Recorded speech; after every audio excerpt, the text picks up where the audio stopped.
Constitution, संविधान, क्यों और कैसे, मतलब संविधान की ज़रूरत हमें क्यों पड़ती है और ये कैसे काम करता है संविधान। इससे पहले हमें संविधान होता क्या है इसके बारे में पता होना चाहिए। संविधान कॉन्स्टिट्यूशन यानी कि एक नियमों का सेट होता है, कानूनों का सेट होता है, कानूनों की पुस्तक होती है, डॉक्यूमेंट्री, जिसके अंदर नियम व्यवस्था कानून लिखे गए हैं कि किस प्रकार से किसी देश का शासन है वो अच्छे से चलाया जा सकता है।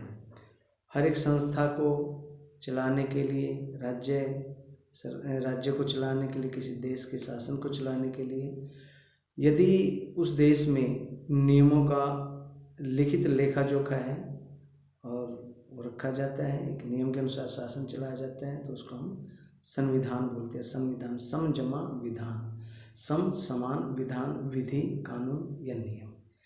तो let's begin this lesson. Introduction. This book is about the working of the Indian constitution. यह पुस्तक इंडियन कॉन्स्टिट्यूशन की वर्किंग के बारे में लिखी गई है। In the chapter that follow you will read information about various aspects of the working of constitution. आगे जो इसमें लेसन आएंगे उसमें आप कॉन्स्टिट्यूशन किस प्रकार से कार्य करता है, उसके विभिन्न पहलुओं के बारे में आपको सूचनाएं मिलेंगी, इंफॉर्मेशन मिलेगी। You will learn about the various institutions of the government in our country. हमारे देश में विभिन्न संस्थाएं हैं, सरकार की संस्थाएं हैं, उसके बारे में हमें पता लगेगा। And their relationship with each other, और वो संस्थाएं एक दूसरे से कैसे जुड़ी हुई है, ये इस लेसन में हमें पता लगेगा।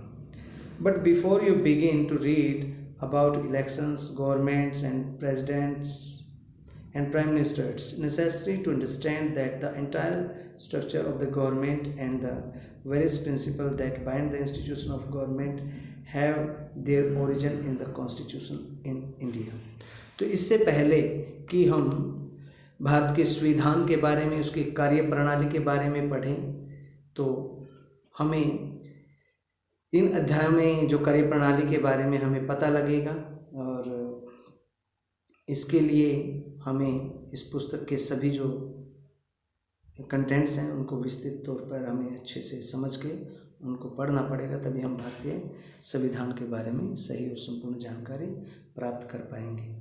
यह पुस्तक संविधान की कार्य प्रणाली के बारे में लिखी गई है। आगे के अध्यायों में आप संविधान की कार्य प्रणाली के विभिन्न पहलुओं के बारे में पढ़ेंगे। हमारे देश की सरकार के विभिन्न संस्थाएं और उनके आपसी संबंधों के बारे में आपको ज्ञान होगा। लेकिन इससे पहले कि हमें चुनाव, सरकार, राष्ट्रपति या प्रधानमंत्री के बारे में पढ़ें, यह हमें समझना जरूरी है कि सरकार का जो पूरा ढांचा है और जो सरकार की संस्थाएं हैं उसको नियंत्रित करने वाले जितने ये सिद्धांत बने हैं, इनकी उत्पत्ति कैसे हुई और कैसे एक संविधान की रचना हुई। तो इस चैप्टर में हम जो पढ़ेंगे, व्हाट ए कॉन्स्टिट्यूशन मीन्स, एक संविधान का मतलब क्या होता है, संविधान किसको कहते हैं, what a constitution does to the society, और एक समाज को संविधान क्या प्रदान करता है, how constitutions govern the allocation of power in society, and what was the way in which the Constitution of India was made. संविधान, कॉन्स्टिट्यूशन जो किस प्रकार से पावर को डिस्ट्रीब्यूट करता है, एलोकेट करता है, शक्ति का बंटवारा करता है विभिन्न संस्थाओं के बीच में, और किस प्रकार से भारत का संविधान वो अस्तित्व में आया, कैसे बना, इसके बारे में हम बुक में पढ़ेंगे। Why do we need a constitution, हमें एक संविधान की ज़रूरत क्यों होती है, क्या ज़रूरत है कि हमें एक संविधान चाहिए, संविधान की ज़रूरत क्यों होती है। व्हाट इज़ कॉन्स्टिट्यूशन, संविधान क्या है, व्हाट आर इट्स फंक्शन, इसके फंक्शन क्या हैं, what role does it perform for society, और समाज के लिए इसका क्या रोल है, क्या काम करता है समाज के लिए। How does a constitution relate to our daily existence, हमारे प्रतिदिन के जीवन से किस प्रकार संविधान है वो जुड़ा हुआ है रोज़मर्रा के जीवन से। किसी का भी जीवन है, विद्यार्थी का, डॉक्टर का, इंजीनियर का, श्रमिक का, आम नागरिक का, सभी का जो जीवन है किस प्रकार से संविधान के अनुरूप जो जुड़ा हुआ है उसके साथ वो चलता है। Answering this questions is not as difficult as you might think. इतना मुश्किल नहीं है इनके जवाब देना जितना कि हमें लग सकता है।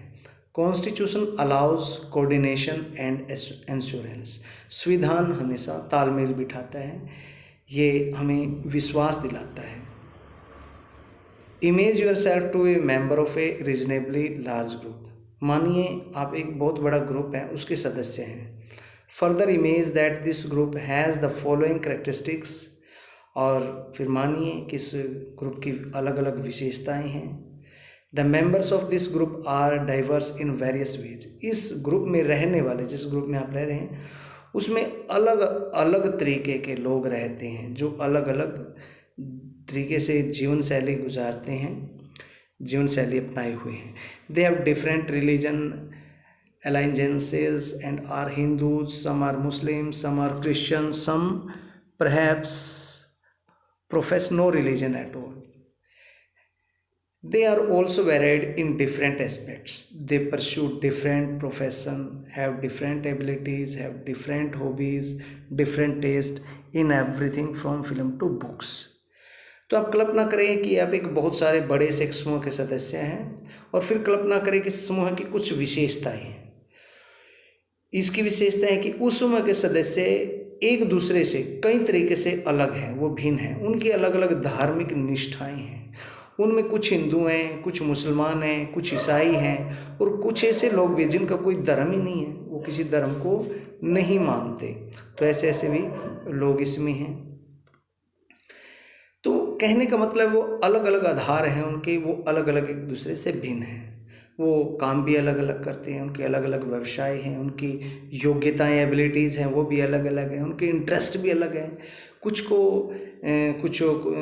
मतलब सिनेमा से लेकर बुक्स तक उनमें अलग अलग हॉबीज़ हैं, उनकी अलग अलग पसंद है। तो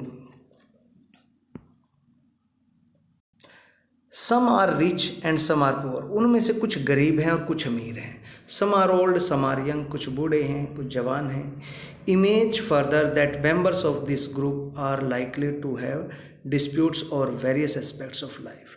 कल्पना कीजिए कि इस ग्रुप पे रहने वाले, जिस ग्रुप में आप रहते हैं, इन सभी लोगों के जीवन के पहलुओं के बारे में अलग अलग सोच है और इस कारण से इनमें डिस्प्यूट है। Should it be compulsory that every child be sent to school or should the parents be allowed to decide? क्या हर एक बच्चे को स्कूल में भेजा जाना ज़रूरी है या केवल माता पिता ही इस चीज़ को डिसाइड करें कि उसको माता पिता के ऊपर ही छोड़ दें कि अपने बच्चों को वो स्कूल भेजे या न भेजे? इसमें कुछ गरीब हैं, कुछ अमीर हैं, कुछ जवान हैं, तो उनकी अलग अलग सोच हैं, तो उनके जीवन के अलग अलग पहलुओं के बारे में अलग अलग विचार हैं। इस चीज़ को लेकर उनमें विवाद हो सकता है। तो कईयों के बारे में जैसे how much should this group spend on its safety and security. इस ग्रुप को अपनी सुरक्षा के ऊपर कितना खर्च करना चाहिए। Should this group be allowed discriminate against some of its member. इस ग्रुप को क्या और should it be build more parks instead, या इस ग्रुप को सेफ्टी अपनी रक्षा के ऊपर खर्च करने के बजाय पार्क बना देने चाहिए। तो कुछ लोग कहेंगे भाई पार्क ज़्यादा बना देने चाहिए, रक्षा पर इतना क्यों खर्च करें, डिफेंस पे हमें ज़रूरत नहीं है, हम शांति से रहने वाले देश है, शांति को पसंद करते हैं, तो क्यों ऐसा किया जाए। तो वहाँ पे विचार है। कुछ लोग ऐसे हैं जो ये बोलेंगे कि नहीं, हमारे लिए पार्क बनने चाहिए, जो वो पैसा है और क्यों हम युद्ध पे खर्च करें, रक्षा पे खर्च करें, क्योंकि आज कोई लड़ना नहीं चाहता। तो ऐसे ऐसे कुछ ना कुछ उनके अपनी सोच है जिससे वो आपको कहेंगे। उनमें से कुछ अमीर लोग होंगे और कुछ गरीब लोग होंगे। तो गरीब लोग हैं वो अपने तरीके से अपने विचार है उनका एक देश की व्यवस्था के बारे में, और गरीब लोग हैं उनका कुछ और नज़रिया है, वो कुछ और दृष्टि से अपने देश की व्यवस्था को देखते हैं। तो should this group be allowed to discriminate against some of its member. एक ग्रुप है वहाँ पे, क्या एक ग्रुप को दूसरे ग्रुप के साथ भेदभाव डिस्क्रिमिनेट करने की परमिशन दी जानी चाहिए। एक ग्रुप कहेगा कि यहाँ पे तो डिस्क्रिमिनेशन हो सकता है, कोई ऐसी दिक्कत नहीं, लेकिन डिस्क्रिमिनेशन क्या अलाउ करना चाहिए, ये क्या नियम होना चाहिए, नियम के साथ उसको रोक नहीं देना चाहिए कि जहाँ पे भेदभाव हो। Every question will elect A variety of answers from different people. अलग अलग लोगों की किसी एक के बारे में, किसी एक स्थिति के बारे में अलग अलग राय हो सकती है। But for all their diversity this group has live together. लेकिन फिर भी इतनी अलग अलग विभिन्नताओं के बावजूद भी इस ग्रुप को इकट्ठे रहना ज़रूरी है। ये इकट्ठा रहेगा, ये ग्रुप, ये दूर नहीं रह सकता। एक निश्चित भूभाग है इनके रहने के लिए। Every question will elect variety of answers from different people, but for all their diversity this group has to live together. They are dependent upon each other in various ways. They require the cooperation of each other, what will enable the group to live together peacefully।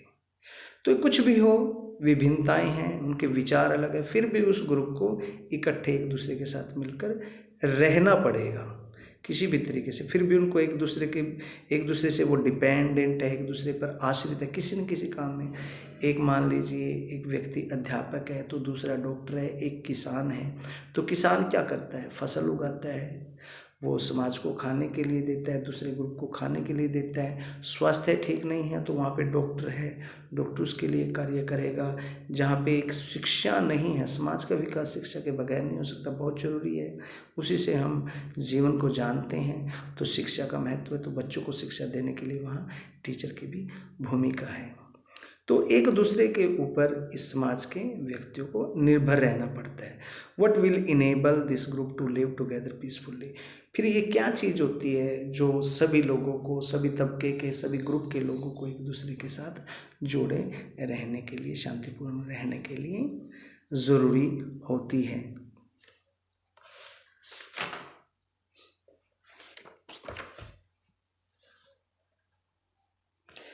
Second जो इसमें point है, second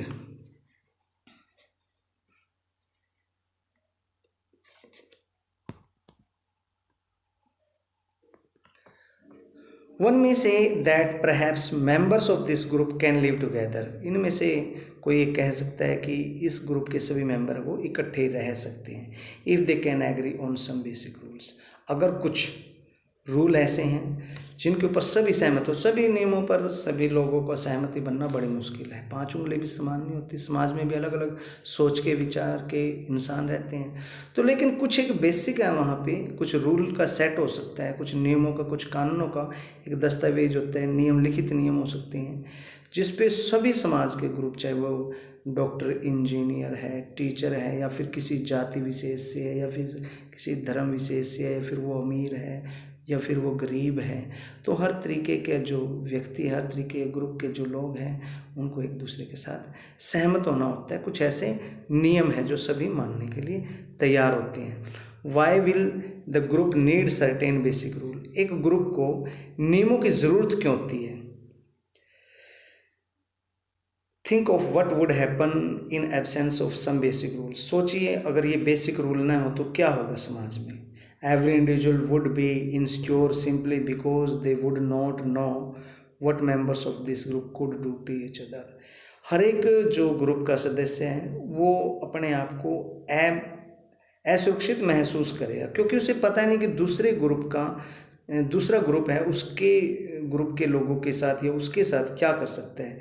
अगर ये भय उनके बीच में बना रहे कि एक ग्रुप ताकतवर है, बल है उसके अंदर, और दूसरा ग्रुप है कमज़ोर है, वहाँ पे कमज़ोर, शरीर रूप से कमज़ोर लोग रहते हैं, तो एक कमज़ोर शरीर वाले ग्रुप लोगों का क्या वो ग्रुप उनसे, या बड़ा ग्रुप है कोई एक छोटा ग्रुप है तो छोटे ग्रुप वाले दूसरों से डर के रहेंगे। तो ऐसी अवस्था तो ऐसी होगी अगर वहाँ पे। लेकिन इसके साथ वो जो लिखित नियम होते हैं, लिखित नियमों से हम हर एक ग्रुप हैं, चाहे वो माइनॉरिटी में है चाहे वो मेजॉरिटी में, हर ग्रुप के अधिकारों की सुरक्षा की जाती है, सभी को समान रखा जाता है, सभी के लिए जो नियम होते हैं वो समान रूप से लागू होते हैं। But these rules must not be unknown. Every group we could claim rights insecure simply because they would not know what members of this group could do to each other। Who could claim rights over what? जो एक दूसरे के ऊपर अधिकार हैं वो दिखा सकता है। Any group will need some basic rules that are publicly promulgated and known to all members of this group to achieve a minimum degree of coordination. But these rules must not be known. Must not be known. But these rules must not be known. They must also be enforceable. लेकिन केवल आप नियमों को जानते हैं, दोनों ग्रुपों को पता है कि किस तरीके से हमें रहना है, तो केवल उन नियमों के जान लेने मात्र से ही कोई ग्रुप सिक्योर नहीं हो जाता। ये ज़रूरी होना चाहिए कि उन नागरिकों को एक विश्वास दिलाना पड़ता है कि दूसरे नागरिक उन नियमों का पालन करेंगे तो उनके पास भी उन नियमों का पालन करने का एक आधार बनेगा। यदि कि एक ग्रुप है उन नियमों का पालन कर रहा है तो दूसरा ऑब्वियसली उन नियमों का पालन करेगा। यदि एक ग्रुप ताकतवर ग्रुप है उन नियमों का पालन न करे तो कमज़ोर ग्रुप है वो इनसिक्योर फील करेगा। तो ऐसी स्थिति में क्या है, कानून सबके लिए, नियम सबके लिए समान होना चाहिए और वो समान होता है, तो ये संविधान होता है। लेकिन जब ये कहा जाता है कि नियमों को न्यायालय के द्वारा लागू किया जाएगा, कि न्यायालय है जो वही इन नियमों को लागू करेगा, इन्फोर्स करेगा। If citizens have no insurance then other citizen will follow the rules, they will themselves have no reason to follow this rules. तो उनके पास भी कोई कारण नहीं है रूल को फॉलो करने का। यदि एक जो ग्रुप है उन नियमों को फॉलो नहीं करता तो दूसरा ग्रुप के पास भी इसके फॉलो करने का कोई कारण नहीं है। तो उसके लिए उनको क्या करना पड़ेगा, उन नियमों को पालना करने पड़ेगा। अगर वो पालन नहीं करते इसके लिए क्या होता है, वहाँ पे न्यायालय होता है, न्यायालय होता है वहाँ पे उनको नियमों को पालन करने के लिए।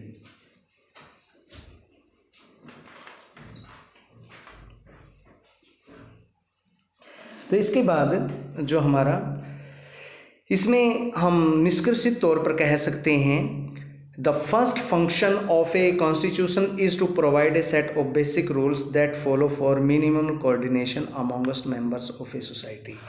कि संविधान का पहला काम ये होता है कि वह कुछ बुनियादी नियमों का एक ऐसा सेट तैयार करें जिससे कि समाज के सभी लोग माने, चाहे वो न्यूनतम हो या ज़्यादा संख्या में हो, तो दोनों तबके के लोग ऐसे नियमों को माने। इसके लिए बड़ा ज़रूरी होता है एक्टिविटी। तो इसमें आपने क्या करके देखना है, enact the thought experiment of this section in the classroom.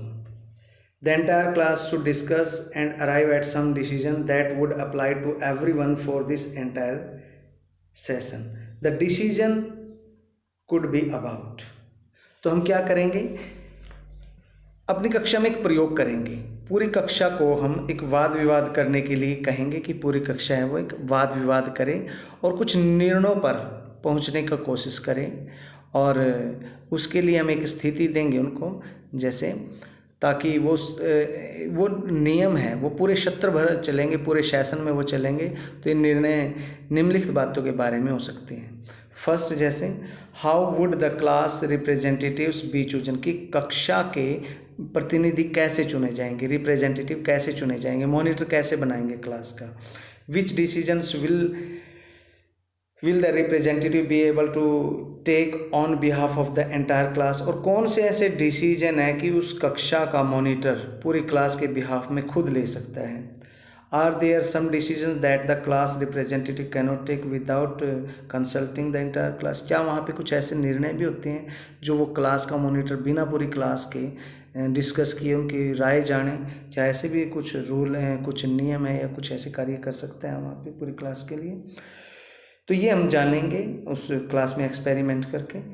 You can add any other items to this, इसमें कुछ आप आइटम्स ले सकते हैं, कुछ बातें रख सकते हैं, उनके सामने पेशकश रख सकते हैं, जैसे collection of common kitty for the class, organization of picnic and trip, sharing of common resources as long as everyone agrees to it. Make sure that you include those subjects that have led to any difference in the past. तो आप इसमें क्या कर सकते हैं, तो उस प्रतिनिधि को निर्णय लेने के लिए आप संतर्क छोड़ देंगे अगर वो कुछ मुद्दे लेकर आते हैं आपके सामने, और अगर आप उससे सहमत हैं तो पहले वो आपकी राय जानेगा, फिर अगर यदि उनसे आप सहमत हो जाते हैं तो वो कार्य करेगा। लेकिन ऐसे कुछ मुद्दे हो सकते हैं, जैसे आप डिस्कस कर सकते हैं उनको, जैसे क्लास में पिकनिक और यात्राओं के लिए पैसे जुटाने की योजना है। मान लीजिए आपको पिकनिक पे जाना है कहीं, तो क्या करेंगे, पैसे कैसे जुटाएंगे, कौन कितने लेके आएगा, तो ये डिस्कशन करना है। और फिर जो कक्षा की जितनी भी वस्तु होती हैं कक्षा में, बेंच हैं, शॉर्पनर है, जो वगैरह टूल बॉक्स हैं, या फिर कोई डस्टबिन है, टाइम पीस है, या चौक्स हैं, डस्टर हैं, उसके बारे में कैसे व्यवस्था होनी चाहिए, कैसे वो सफाई होनी चाहिए क्लास की। तो बहुत सारे ऐसी बातें हैं जिसके बारे में आप सभी जो अपने तरीके से बात करेंगे, डिस्कस करेंगे क्लास में मॉनिटर के साथ। लेकिन इसमें ये भी आप देखते रहेंगे बीच बीच में कि सभी बच्चे एक विषय पर सहमत नहीं होंगे, उनमें कुछ न कुछ पहले मतभेद होगा किसी चीज़ को लेकर, और फिर धीरे धीरे एक दूसरे के साथ हम क्या करेंगे, हम उसकी अच्छाइयाँ, कुछ उसके पॉजिटिव, कोई उसके नेगेटिव्स, उसकी बातों के बताएंगे, और फिर अंततः में आवश्यकता आ जाएगी कि एक निर्णय लेंगे। अगर कोई गलत निर्णय लिया गया है पहले, तो उस निर्णय को इस तरीके से बदल दिया जाता है। तो हम ऐसे देखते हैं, ऐसा होगा। अगर यदि अपने क्लास में ऐसे एक एक्टिविटी करके फिर वो सारे के सारे आप क्या करेंगे, ऐसा करके देखेंगे। तो how to revise this decision in your class, you need to. तो नेक्स्ट इसमें write down all this decision on a paper and put it up on the notice board. फिर ये सारे के सारे जो आपने जितने भी डिसीजन, निर्णय लिए गए वो कागज पर लिखें और बाहर क्लास के नोटिस बोर्ड पर लगा दें। Which problems did you encounter in this decision, इस डिसीजन को लेने में आपको क्या क्या समस्याएं, were there differences among different, what were there differences among the different students. आप देखें क्या स्टूडेंट्स के बीच में डिफरेंसेज आए थे, उनमें मतभेद आया है इस चीज़ को करने में ऐसे निर्णय तक पहुंचने में।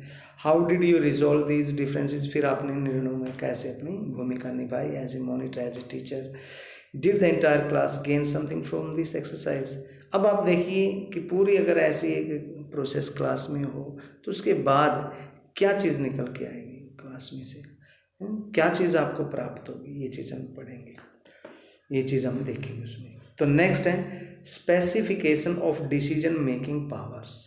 जो निर्णय लेने की एक शक्ति होती है उसको कक्षा में निर्णय लेने की शक्ति किसके पास होती है और उसकी क्या विशेषताएं होती है डिसीजन मेकिंग पावर में। स्पेसिफिकेशन क्या होता है, a constitution is a body of fundamental principle according to which state is constituted और गवर्न। एक संविधान, एक जो कॉन्स्टिट्यूशन होता है, किसी भी राज्य को चलाने के लिए, उसमें सरकार को चलाने के लिए बुनियादी सिद्धांतों का एक समूह होता है जिससे कि पूरे राज्य का जो निर्माण है, जो पूरे राज्य का निर्माण है, उसका जो शासन है वो व्यवस्थित होता है, वो चलता है। But what should these fundamental rules be and what makes them fundamental. लेकिन ये फंडामेंटल जो मौलिक रूल हैं, जो नियम हैं, ये कौन बनाता है इन नियमों को उस राज्य सरकार में, राज्य सरकार के लिए, राज्य के लिए कौन ये नियम बनाता है और ये कैसे फंडामेंटल बनते हैं, फंडामेंटल क्यों होते हैं ये। Well, the first question you will have to decide is who gets to decide what the laws governing the society should be. You may want rule X but others may want rule Y. How do you decide whose rules or preferences should govern us? You may think the rules you want everyone to live by are the best, but others think that their rules are the best. How do you resolve this dispute? So even before you decide what rules should govern this group, you have to decide who gets to decide. तो फिर आप मान लीजिए आप दो group हैं वहाँ पे, तो दोनों में बुनियादी नियमों को, फंडामेंटल राइट को लेके, फंडामेंटल रूल्स को लेके विभिन्नताएं, उनकी सोच अलग अलग है। और ऐसी कोई सी बात है जो उन्हें एक बुनियादी बना देती है। कोई ना कोई रूल होते हैं जो जिनकी वजह से वो रूल बुनियादी होते हैं, और उन बुनियादी रूल बनने से पहले उनके ऊपर अलग अलग जो समूह समाज में रह रहे हैं उनकी अलग अलग राय होती है। ठीक ऐसे ही जैसे क्लास में एक मॉनिटर है, कोई डिसीजन लेता है, उसके डिसीजन लेने से पहले वो निर्णय लेने से पहले, वो निर्णय मौलिक बनने से पहले क्लास में, कक्षा में क्या होता है, बहुत सारा वार्तालाप होता है, डिस्प्यूट्स होते हैं, फिर उनको बातों से सुलझाया जाता है और एक निष्कर्ष पर पहुंचा जाता है, एक बुनियाद पर पहुंचा जाता है, एक फंडामेंटल जो रूल है, एक नियम है, उस तक पहुंचा जाता है। तो सबसे पहले आपको क्या करना होता है समाज में शासन चलाने के लिए, कि जिन नियमों का आधार पर समाज का शासन होता है उन नियमों को बनाएगा कौन। मान लीजिए एक ग्रुप है, एक ग्रुप को एक्स रूल पसंद है और सेकंड ग्रुप को वाई रूल वो पसंद है, तो फिर ये कैसे तय किया जाए कि किसकी इच्छा वाले नियम से उस राज्य में शासन हो। जिन नियमों के अंतर्गत आप सभी को रखना चाहते हैं वो आपको सर्वश्रेष्ठ लग सकते हैं, लेकिन दूसरे लोगों को लगता है कि उनके द्वारा सुझाए गए जो रूल हैं, वाई जो ग्रुप वाले लोग हैं उनको लगता है कि हमारा वाई रूल अच्छा है और एक्स रूल वाले ग्रुप का एक्स रूल अच्छा नहीं है। तो फिर क्यों? क्योंकि एक को वो अच्छा लगता है रूल, दूसरे को वो अच्छा लगता है, तो अलग अलग वो रूल सुलझाते हैं क्योंकि उनको दोनों को अपना अपना रूल है, नियम है, वो सर्वश्रेष्ठ लगता है। अब ऐसे विवाद को कैसे सुलझाएं, ऐसे डिस्प्यूट को कैसे सुलझाएं? तो ये निर्णय करने के लिए हमारे समूह को कुछ नियमों से शासित होना पड़ता है और वास्तव में वो नियम होते हैं जो वो तय करते हैं कि किसका नियम कौन बनाएगा, और उन दोनों वो समूह हैं उनको नियमों को मान लें और उसके अनुसार अपना शासन चलाएं या चलने दें। The constitution has to provide an answer to this question. ऐसे में कौन शासन करेगा, इसका निर्णय कौन देगा? कॉन्स्टिट्यूशन देगा, ठीक है। Specification of decision making powers. अच्छा ये पीछे छूट गया हमारा, कोई नहीं, अब देख लेना, पढ़ लेना बेटे। आपके पास बुक भी होगी, बुक लेके रखा करो अपने पास। तो इसमें सेकंड पे आए हम, a constitution has to provide an answer to this question. Constitution को ऐसे प्रश्नों का जवाब देना पड़ता है कि किसका रूल सही है। It specifies the basic allocation of power in society. जो समाज में शक्ति का बंटवारा है ये उसको नियोजित करता है। It decides who gets to decide what the laws will be. ये खुद निर्णय करता है कि क्या कानून होना चाहिए, संविधान ही हमें बताता है। In principle, this question, who gets to decide, can be answered in many ways. In a monarchical constitution, a monarch decide. In some constitution, like the old Soviet Union, one single party was given the power to decide. But in democratic constitution, broadly speaking, the people get to decide. तो यहाँ पे जैसे एक example दिया गया है, the constitution has to provide an answer to this question, it specifies the basic allocation of powers.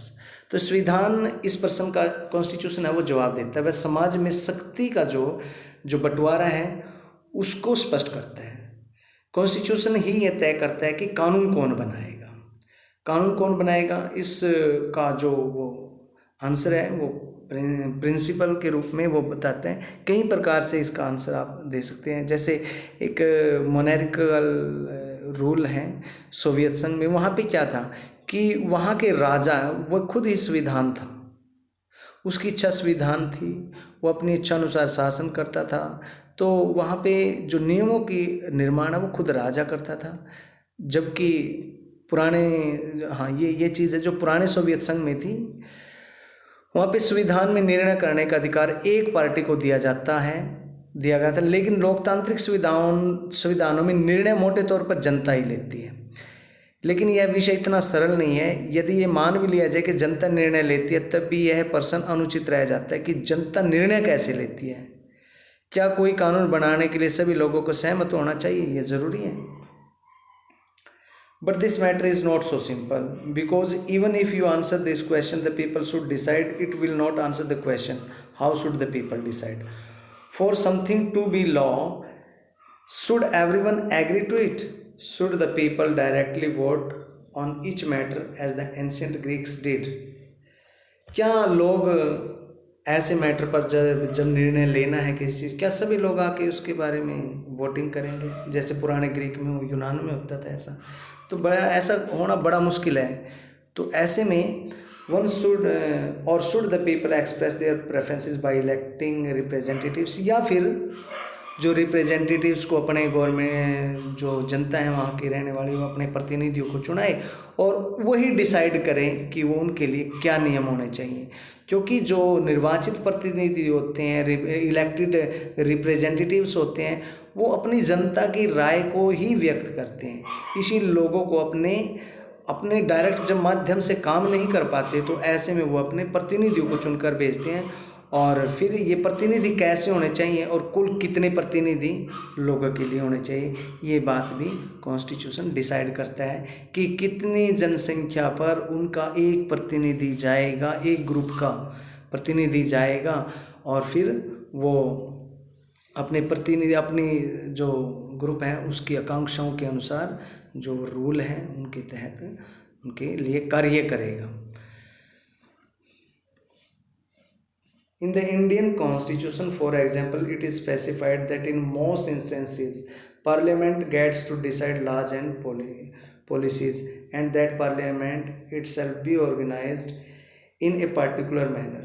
भारतीय जो कॉन्स्टिट्यूशन में उदाहरण के लिए ये बात देखी जाती है उदाहरण के तौर पर कि पार्लियामेंट खुद ही वो कानून बनाती है, वो नीतियाँ खुद बनाती हैं और वही किसी एक विशेष ढंग से संगठित हुई है, किसी विशेष ढंग से वो बनाई गई है। ऐसी पार्लियामेंट जो लोगों का प्रतिनिधित्व करती है, वही उन्हीं के लिए जो कानून है, वो नियम है, वो बनाती है।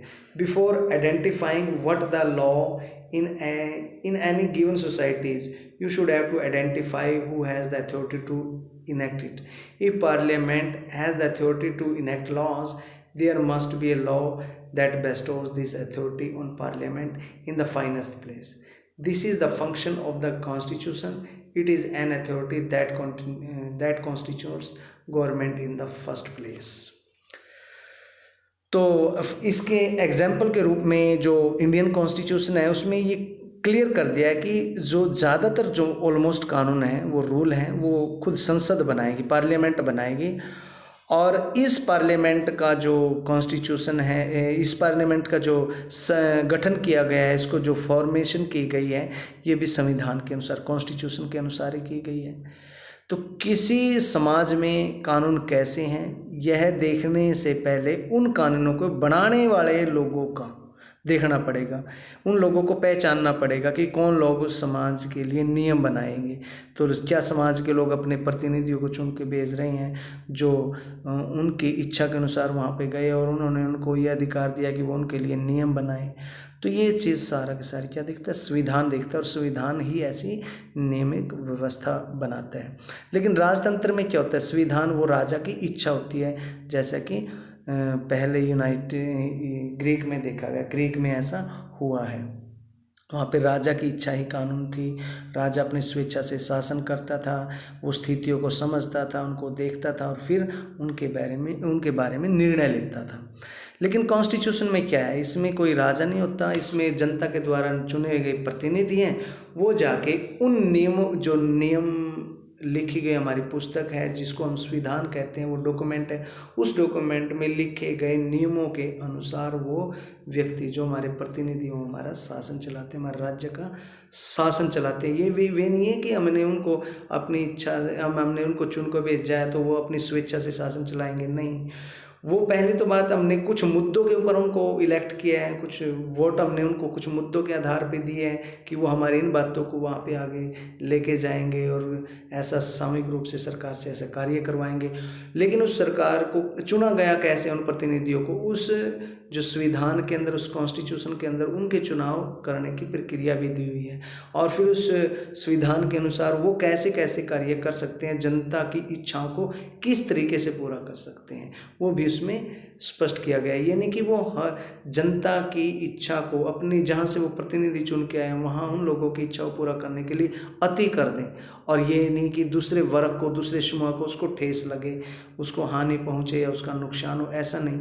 इसमें समानता देखी जाती है, उस दूसरे ग्रुप का भी इतना ही अधिकार है, पहले ग्रुप का जिसके लिए कार्य किया जाना उसका भी इतना ही अधिकार है, तीसरे ग्रुप का भी। इस तरीके से सभी ग्रुप हैं और इन ग्रुपों के बीच में नियमावली की जो व्यवस्था की गई है वो हमारा संविधान है। उसी के अनुसार हर ग्रुप को आचरण करना पड़ता है, व्यवहार करना पड़ता है। तो इसके बाद एक जो यहाँ पे